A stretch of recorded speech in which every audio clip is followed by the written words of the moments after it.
Any questions, please, apart from Muhammad Abdul Rashid and Mr. Bashir here? If anyone else has a question to ask, most welcome. So, go to the microphone. Okay. I've got a couple of questions. The first one is that with reference to Anamta alayhim, Ghalib Maghdubi alayhim wa Dhalin, and the rewards promised. Is it possible for Jews to have those rewards after the coming of Jesus Christ, or the Christians to happen after the advent of Muhammad peace be upon him? Or if they accept Islam, yes, otherwise not. With reference to Joan of Arc, for instance.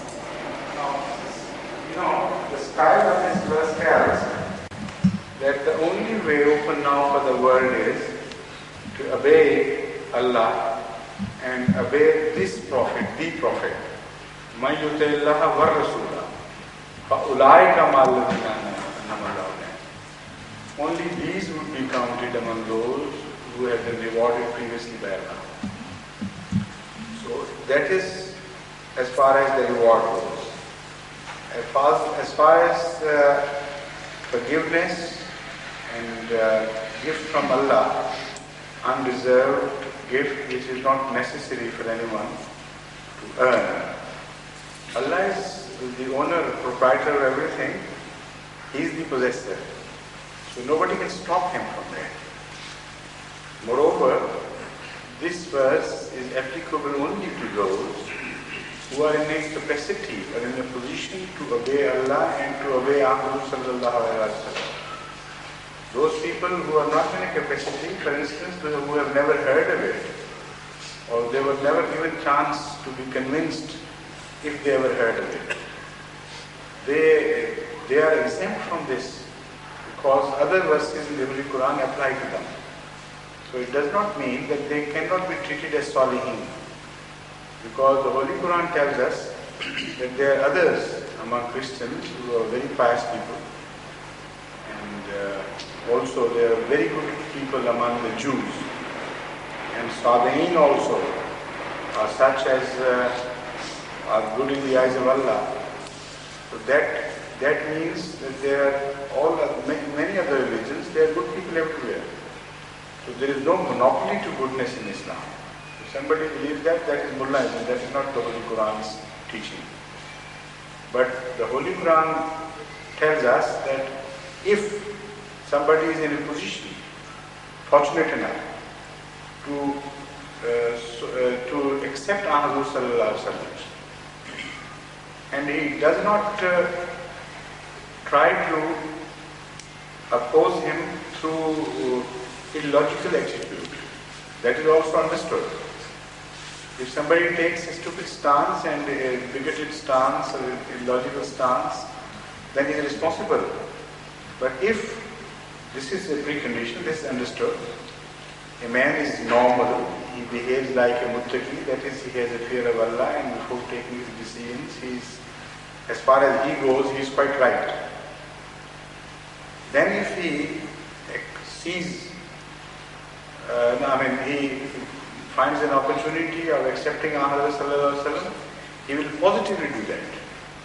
It's impossible for a right-minded person who has the opportunity to accept Ahmad sallallahu alaihi wasallam and he still resists or refuses to accept. This is not a possible situation, because if this situation is governed by the first verse of the Holy Quran, Hudal lil Muttaqeen.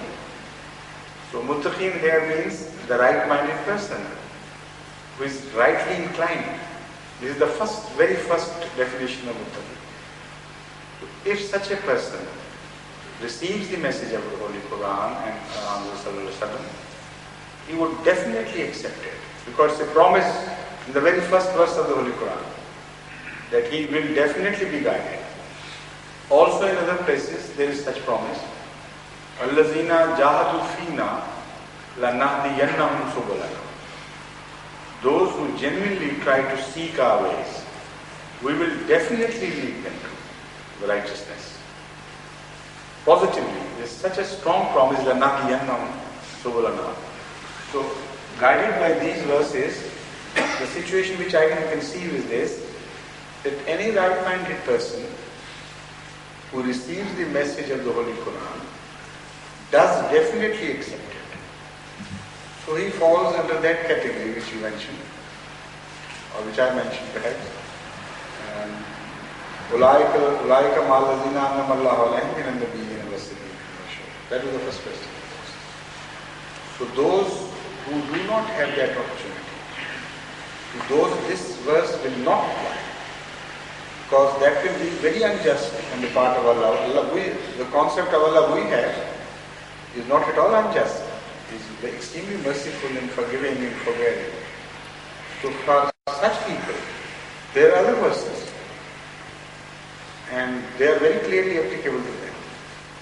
So as far as the mankind is concerned in general, it has no complaint to make, no genuine complaint to make against this principle. Another question. Yes, please.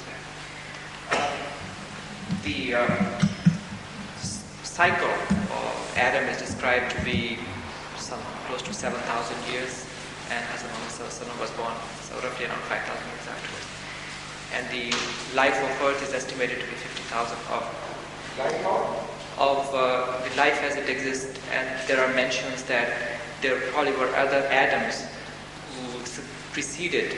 How many years? Some people say it's 50,000 years.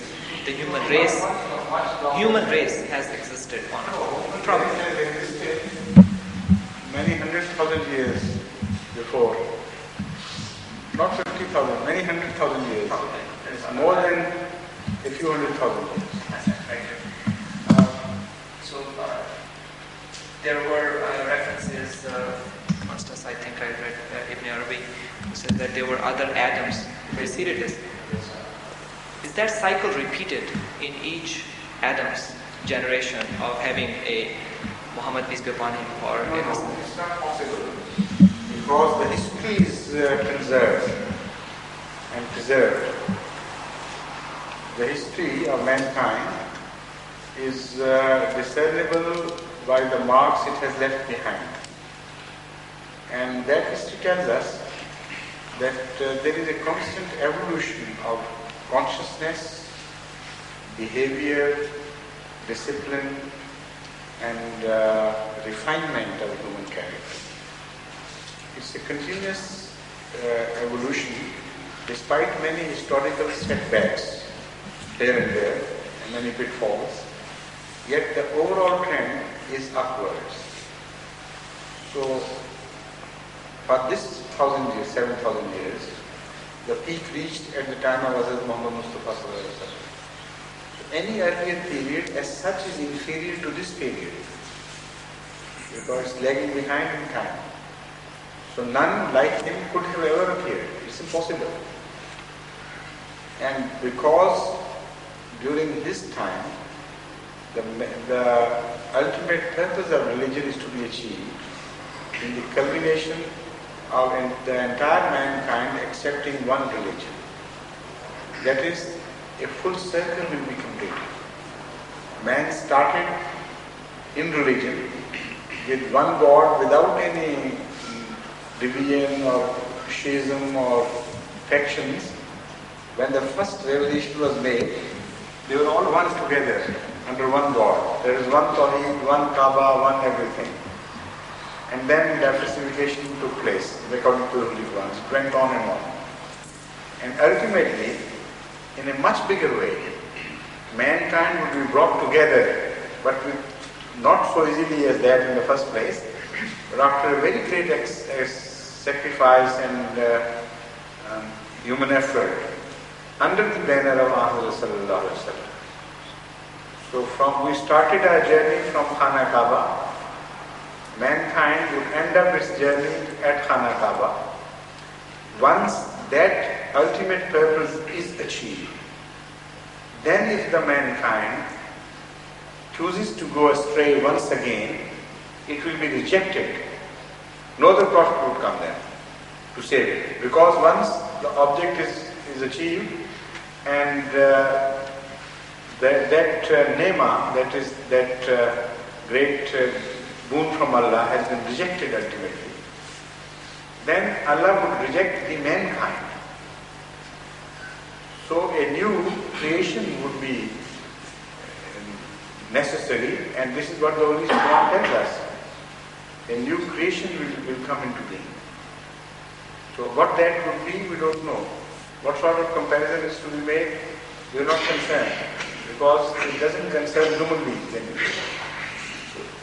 This is the final phase as far as the culmination of religion is concerned.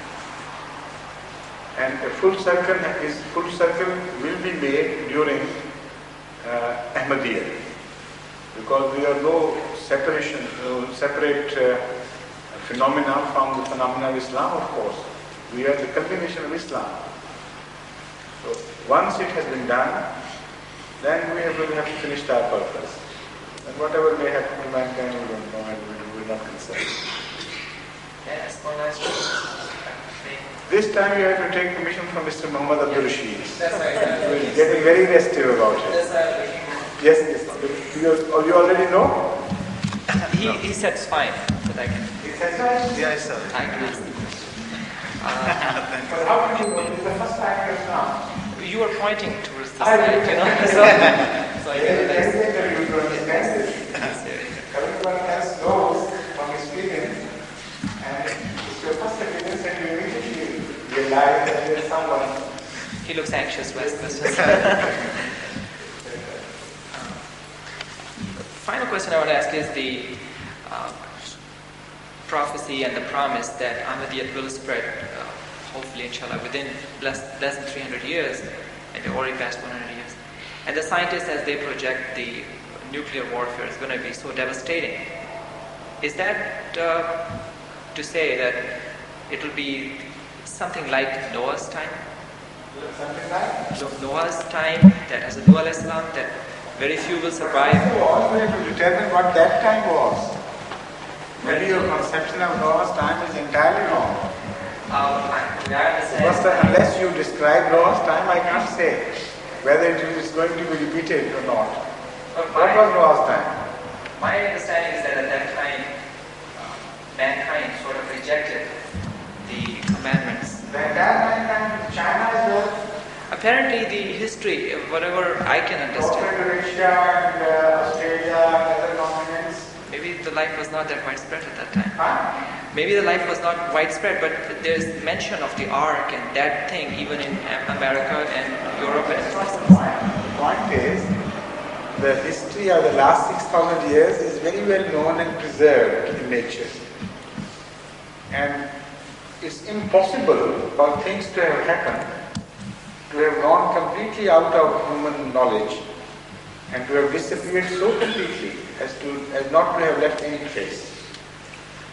So, if that is the concept which you have, then a flood is to be conceived, which went across the barriers of the Pacific Ocean as well, and flooded Japan, jumping over the Pacific Ocean, and jumping over the Atlantic Ocean.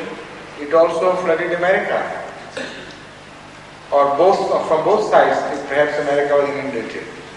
And the flood was taking root in the Middle East. Now, can you conceive of such a situation? Why do you believe that Noah was for the whole mankind? Because the only prophet I know that who was for the mankind is Hazrat Muhammad Mustafa Sallallahu Alaihi Wasallam. So it is very erroneous idea. And it doesn't become a Muslim to believe that prior to Muhammad sallallahu alaihi wasallam, there was another prophet who was for the entire mankind. Except for the initial, first message. That is, of course, understandable. But that is not also understandable in every respect. I have got reservations there as well. But the point is, as far as Noah goes, it is impossible to conceive that he was for the whole mankind. If that is established, that he was not for the whole mankind, then for his rejection by a people, why should the rest of the world be destroyed? I can't believe in such a God, and it is not the God of the Holy Quran anyway. So it is a biblical story which has been accepted without a pinch of salt by everybody. And the Holy Quran does not say that the entire mankind was destroyed. It says the people who rejected Noah, they were destroyed. And those people were a limited race. So when the whole concept has changed, the question drops automatically. Can I rephrase the question? You must ask, but this time I think you will not be permitted by Mr. Mohammed. Enough is enough. Oh, nice. Enough is enough.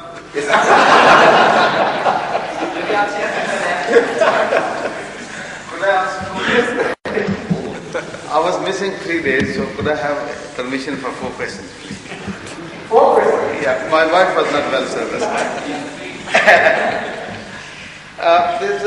In the Holy Quran, sir, Allah has said. How long are you going to stay here?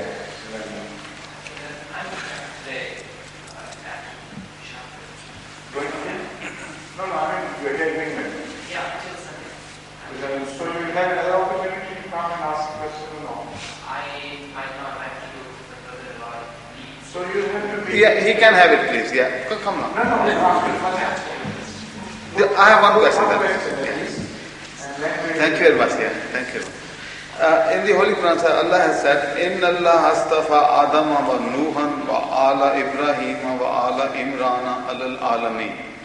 What Allah means by ala Imran?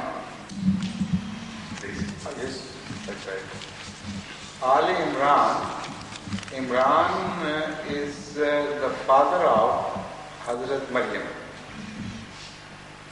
And Ali Imran is the generation which sprang from Hazrat Maryam, and it also covers the followers of Hazrat Isa alayhi salatu wasalam.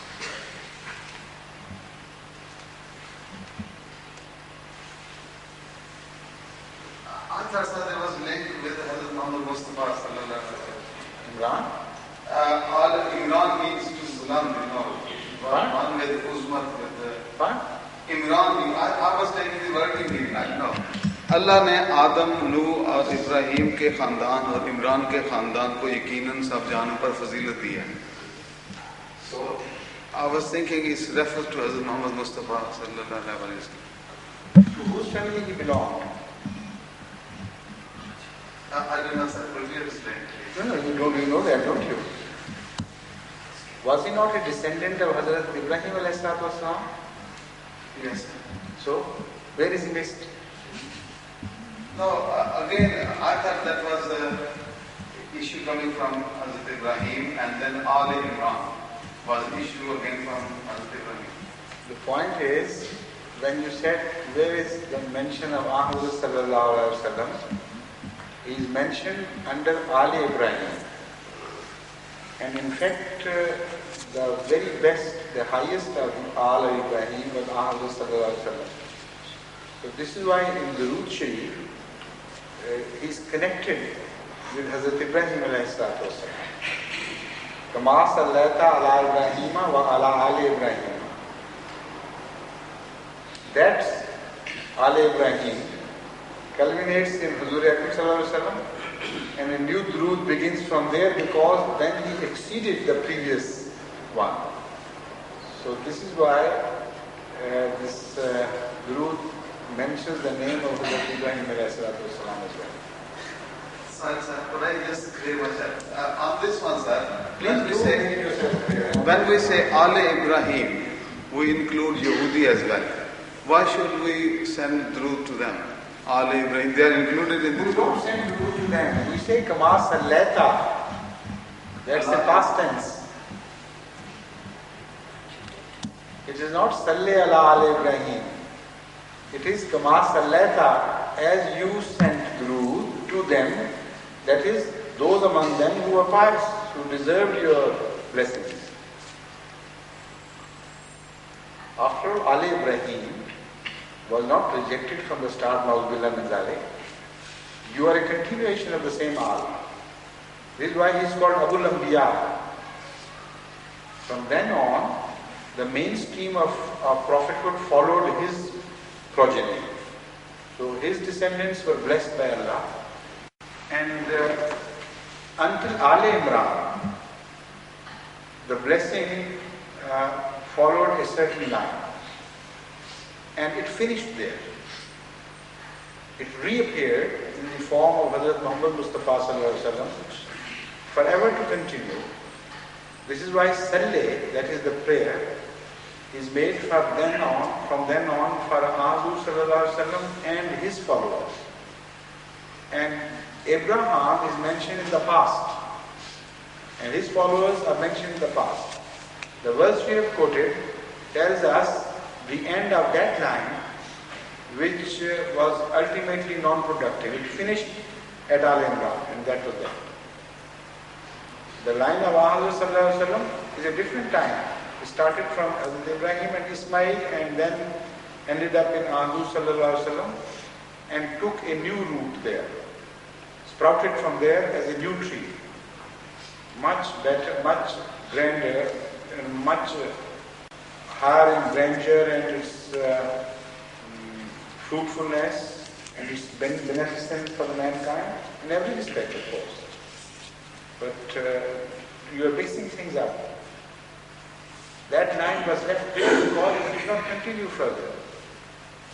Had Ahmad Sallallahu Alaihi Wasallam appeared in the line of Ali Imran, then he should have been mentioned there. But that is a dead-end road.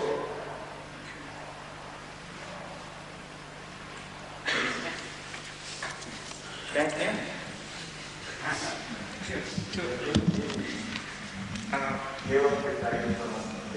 Thank you very much. Appreciate it.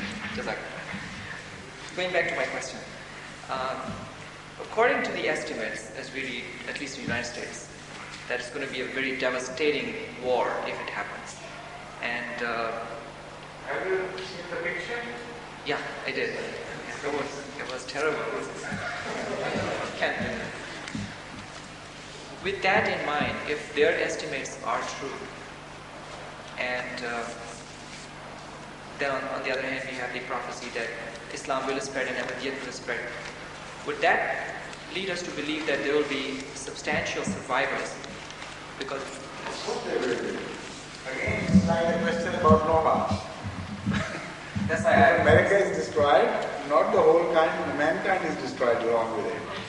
No, they say that the nuclear dust or the cloud that is going to... No, but that is only hocus pocus. The fact is that true scientists do not believe that any nuclear war can destroy mankind. And this is the comments of scientists on that picture as well. I read those comments of people who knew their subject, and they say it's just a scare, that's all. Things may happen to some degree, of course, devastation there would be.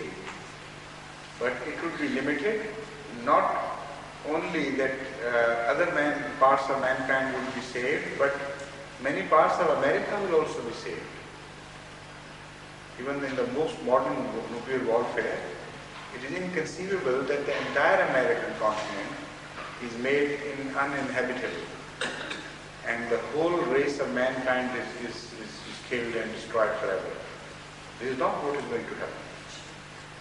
Islam will come after the destruction of Ya'juj and Ma'juj. Exactly. The past would be destroyed, not the mankind. This was the there are other rivals. No, if you leave for his sake, then he would come back. Prophet spoke himself. It is said that the war is the killing potential of the world is 17 times to kill the whole universe, the living world. But even that is not, that would not be effective because that potential may not be so evenly divided and employed that it will be entirely effective. For instance, if an atomic bomb has a killing power, maximum killing power of 100,000 people, it is not essential that 100,000 would be killed. It only means this is the maximum capacity. There are huge wastes and other waste of energy and other factors which come into play. So maybe the capacity is not reached even by a margin of 1/10. So when you calculate in these terms, it only means that if every ounce of that energy is used to kill a human being, then 17 times the present potential would be required. It only means that. But it's impossible for any weapon to be used so effectively that it should prove to be 100% effective. Now, please continue. Can I comment on that? It has been shown. Yes, it will become a debate between you. No, just to support your point, this has been shown by the study of people who survived the nuclear war, the attacks in Japan, that there is actually a critical range of radiation exposure which is damaging, which leads to neoplastic transformation and the cells are incapable of maintaining. If you give too much radiation, the cells are killed. You are a physician or a surgeon? I'm a physician. This is why you know this is your subject. That's right. And if you are just above that, the cell will be totally killed and it won't go into neoplastic form. It won't become cancer. It will be killed. If the radiation is less, the DNA temperature will repair itself.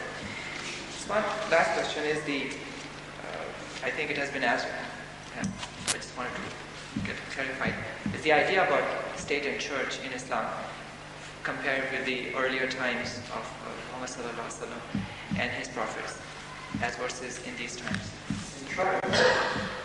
State and church, are they going to be separate? The government, worldly governments versus spiritual governments? State and church. State and church. I missed the second word, that's why I couldn't follow. That already has been discussed here. Only a few days ago I mentioned it. The definition of secularism has been completely misunderstood by certain people. Secularism does not mean antagonism towards religion.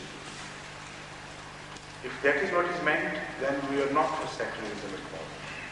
But as I understand the word, secularism only means that it should be a completely just society and no religious sentiment should be permitted to play a part so that a section of the society is treated wrongly or transgressed from just for the sake of religious differences. So if you keep religion apart in that sense, that it is not going to corrupt the politics, it is not going to usurp the rights of others because of the religious differences, it is not going to treat other people who don't follow the same creed irrationally or cruelly or unjustly, then this secularism is exactly the secularism of Islam. Then the Quranic concept of statecraft falls exactly under this category. Because repeatedly the Holy Quran tells us that وَلَا يَجْرِمَنَّكُمْ شَنَانُ قَوْمٍ عَلَىٰ أَلَّا تَعْدِلُوا اعْدِلُوا هُوَ أَقْرَبُ لِلتَّقْوَىٰ. Even the enmity of a people should not be able to compel you to treat them wrongfully, unjustly. So when you are in a position to dispense justice in its absolute value, without regard to your own personal enmities and so on. So this is secularism. And this secularism was first presented by the Holy Quran. No other religion has ever mentioned such a secularism. So secularism as understood by the Holy Quran is the only statecraft which is going to survive truly and honestly. Otherwise, any other theocratic state is going to fall on itself. It's going to crumble down because it does not have the values to survive. Now there are so many claimants. Let's start with Mr. Abdul Rashid, please. Will you like to put another question before I permit? No, you said you say. Before I permit the gentleman be sitting behind you, Salim. I'll have one brief question.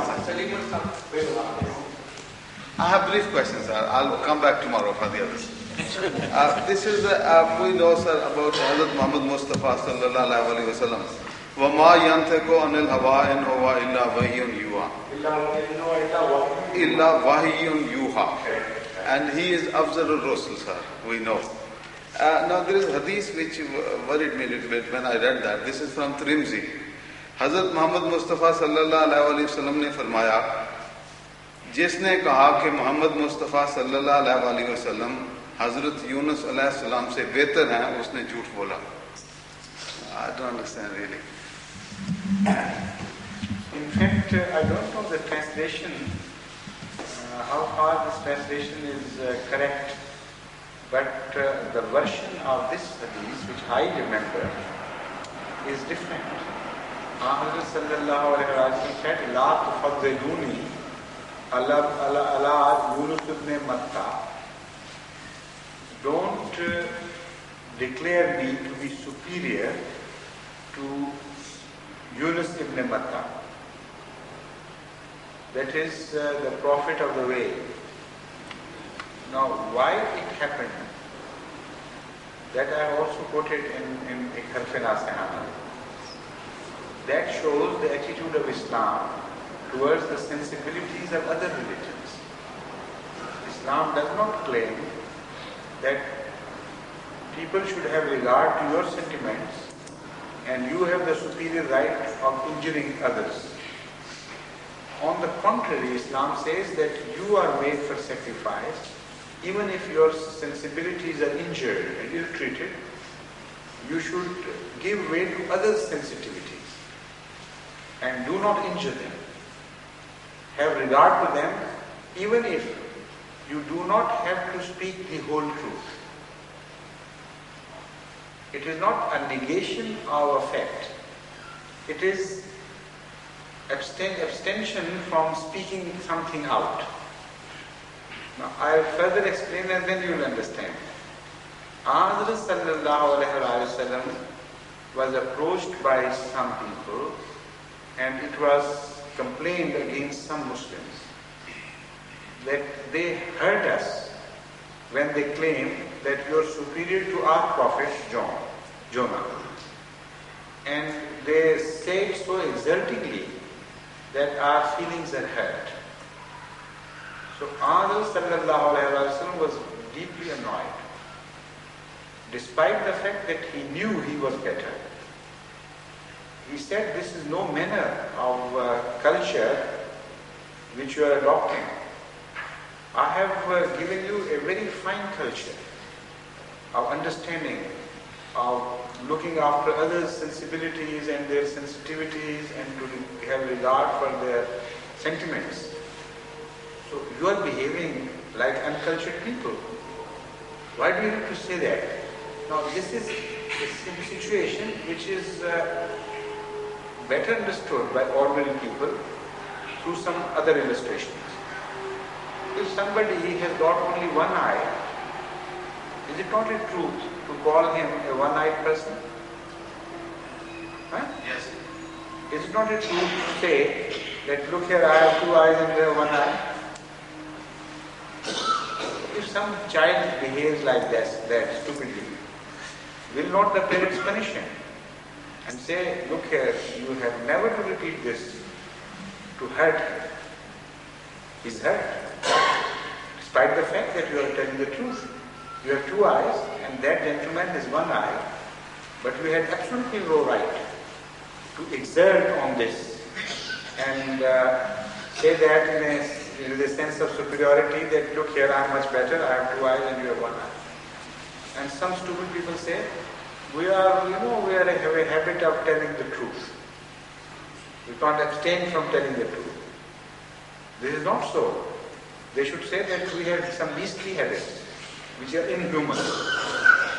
To tell the truth is not always recommended. It requires how to where the truth is to be told. That investigation has to be made before you decide whether somebody acted rightly or wrongly. There are places when to tell the truth is not necessary. It is only necessary when you are asked and you have no way out. Suppose somebody had asked this question to the companions of Ahmad Sallallahu, who is better? Ahmad Sallallahu or Jonah, the prophet of the whale? Then the answer would always be Ahmad Sallallahu. And this could never have been prevented by Ahmad Sallallahu. Because this is truth. If they had not said it, then it could be a lie. But for the followers of Ahmad Sallallahu to abstain from exulting over the followers of Jonah was a better culture. It was not suppression of truth. Two different things altogether. This hadith I had heard of so many times, so many others have, but I didn't know the importance of this until I came across a Christian from the Middle East who met me here a few days ago. He is from Assyrians, and he told me that Assyrians have the greatest love for Jonah, the prophet of the way. He said, despite the fact that they are Christians, they still follow him. They have the highest respect for him, and even keep the fast of the way. That is, for 3 days and 3 nights, they totally abstain from eating anything in memory of that. And they think that of all the purifying acts, this is the most purifying. If somebody wants to repent before God and wants to be cleansed of his sins, according to their view, Jonah, the prophet, is to be followed in that sacrifice. If he does that, somebody does that, then he comes out completely clean, as he came out clean out of the bed. So perhaps such people existed naturally, they did, because they are the descendants of those people. Such Christians existed in the time of Ahmad Sallallahu, and because they were very deeply hurt, and it was possible that this exaltation on the part of the Muslims may lead them astray from truth, may put them in a position of hostility and animosity towards Ahmad Sallallahu instead of bringing them closer. So from every point of view, this was the right teaching. But Kaziba, that is something which is inexplicable. It must have been a wrong version of the same tradition. La tufaddiluni ala Yunus ibn Matta. But if ever Ahmad said it, and that tradition and that version are the same thing, is to be taken as correct version, then my explanation would be that this must have happened before Ahmad Sallallahu Alaihi Wasallam was categorically told that you are the best of the prophets. After that, he couldn't have said that Kaziba, that he told a lie. Could this be the translation of Hazrat Muslim saying, "Sache hogar jhutron ka azalal ikhtiyar"? No, it has nothing. No. This is a different situation altogether. Thank you, sir.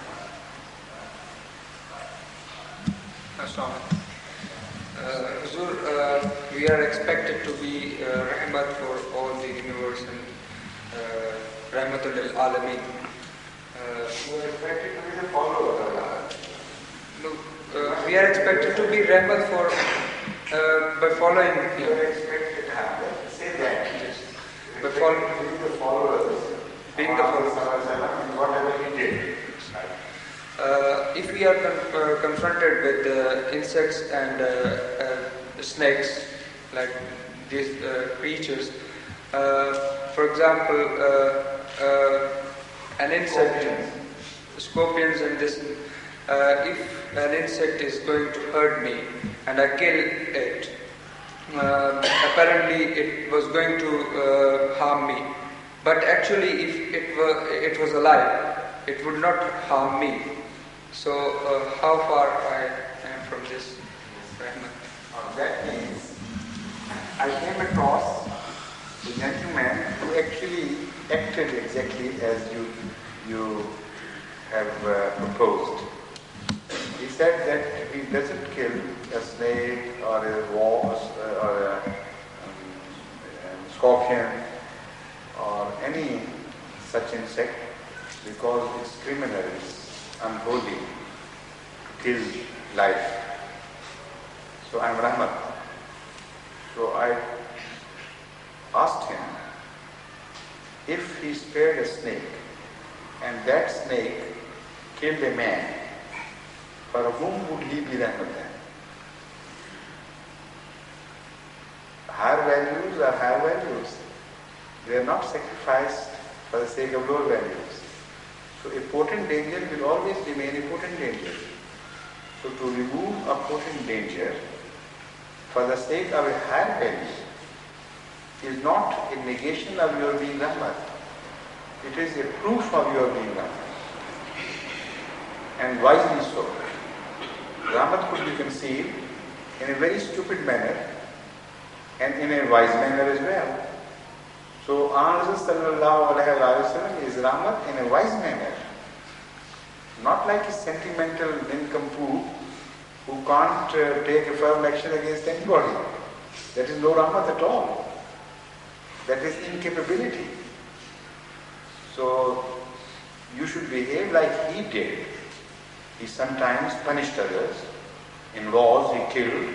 That is to say, he at least once through his the injury caused by his lance, a person got killed. But he was there to fight them out. And his companions did. So that Rahmat conceives of all these various situations and the various demands of various situations. And yet he remained Rahmat because had he not permitted his followers to kill in defense, then the entire universe would have suffered. Cruelty would have been on the rampant, and the people would not be given any shelter against the cruel and the oppressor. So this is why in Jihad, the philosophy is told by the Holy Quran as وَلَوْلَا دَفْرُ اللَّهِ النَّاسَ بَعْضَهُمْ بِبَعْضٍ لَهُدِّمَتْ صَوَامِعُ وَبِيعٌ وَصَلَوَاتٌ وَمَسَاجِدُ يُذْكَرُ فِيهَا اسْمُ اللَّهِ كَثِيرًا. So you understand things in their true perspectives, then there is no ambiguity left at all.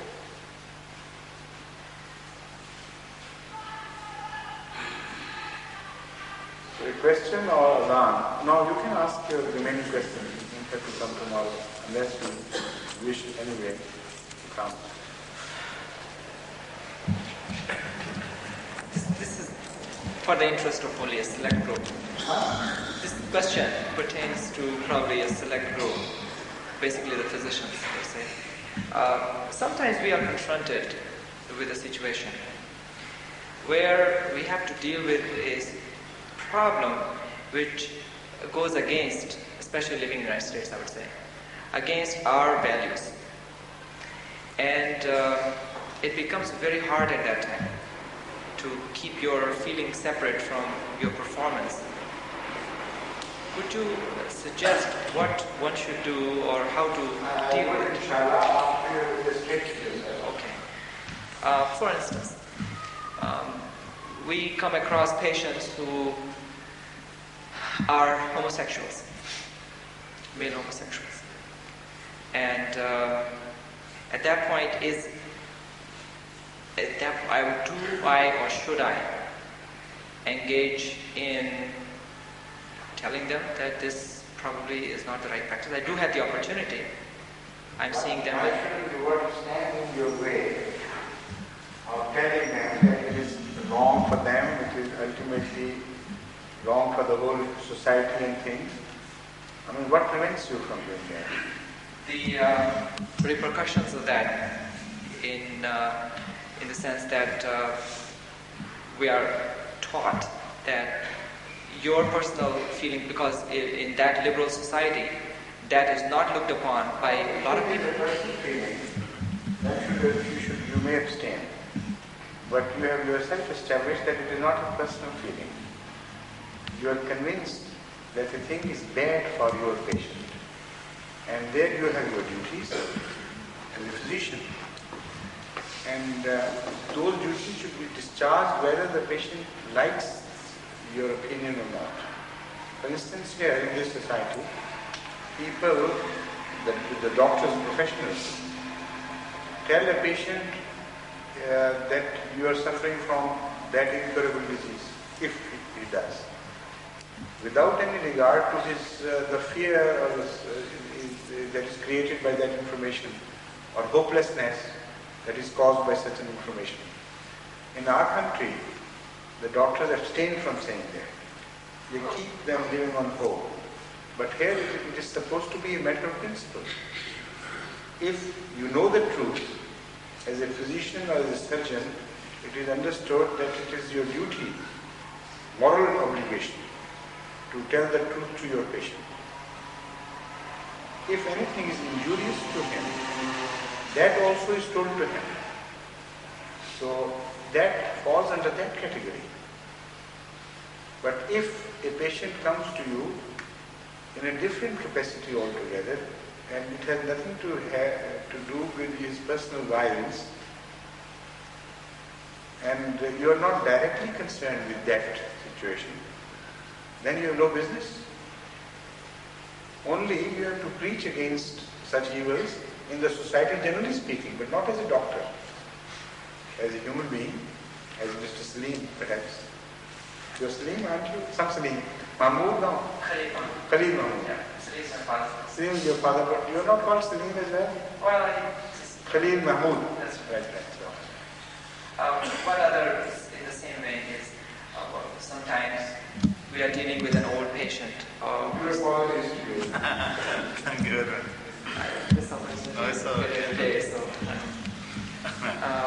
Is old or dying or has some problems with that, and they at that point want to be left alone, to be let to die, and we are sort of responsible for saving their lives.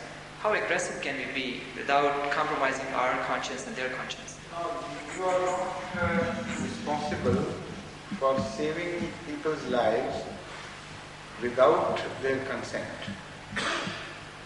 So you are not a law enforcing agency. You are simply there to help people who seek your help to be saved from some calamity, some danger, some illness and things. So if the patient wants to be left alone, and his relatives also don't want you to interfere further, you should leave them alone. It's not your responsibility.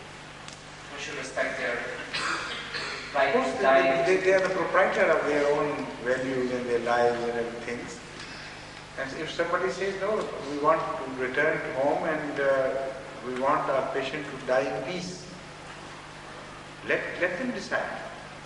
You're not answerable for that. And again, how can you enforce them, and how can you guarantee that by taking the measures you have in mind, the life will definitely be saved? You cannot be sure. You can only add to hurt. And this tendency of the physicians and the surgeons is growing, unfortunately, that many times they know that a patient cannot be helped. Yet they continue to make his life miserable by prolonging it through artificial props. And that propping up of life and giving it more elongated suffering, that is no way of helping humanity. So at times you should leave it to fate, to God, and give the palliatives only, and tell them the situation is not within our control, so you pray, and I'll try to see that as long as you live in peace. But to prolong the crisis, the trial, and all the ordeal of the patient, and also to make him the poorer for that, and to make things miserable for his descendants as well, for his inheritors as well. That is not, moral in any way. There was a big controversy and it has been sort of, as you pointed out, going on, especially a few cases that occurred, and baby Doe's case that dragged on for 2-3 years now. Millions of dollars have been spent, and just wanted to get some. These things can be looked upon to various stages. If the patient himself wants, or the relatives, responsible relatives of the patients, or the patient want it, then some benefit can also accrue to mankind. For instance, experimentation on real patients instead of on mice or other animals. That's a good opportunity. It comes the researcher's way. So, not at all. I don't say that it is altogether useless, but human values must be maintained, and the right should be given where it belongs. That is all what I am saying. So in the case you have referred to, there is no compulsion about it. The patient is not kept alive against his or her will. Against the will of their parents. A little baby was born with some defect, and the government forced. Is that, I see, in that case, of course, they are not. The government forced them to, the doctors to keep them alive. This is not right. This is not right. To let a patient be killed is different. If the parents want the patient to be killed, that is wrong, that is immoral on their part. But to prolong the suffering of a patient who is incurable, that is wrong on the part of the government if it does it. Although we don't expect that to happen. But they are, between no man's land, between the two. Doubtful cases which fall in either this category or that, and you don't know which category. So such things are pardonable, where the decision is not very clear. One strong issue is that until we have our pure society go into effect and we are living in their system, we are asked to sort of state our position on such issues like abortion. When a young girl has become pregnant, and whether it is... The fact is that again there it is a society which is not of your making, and the laws are already made. You have nothing to do with that. You can't interfere in that.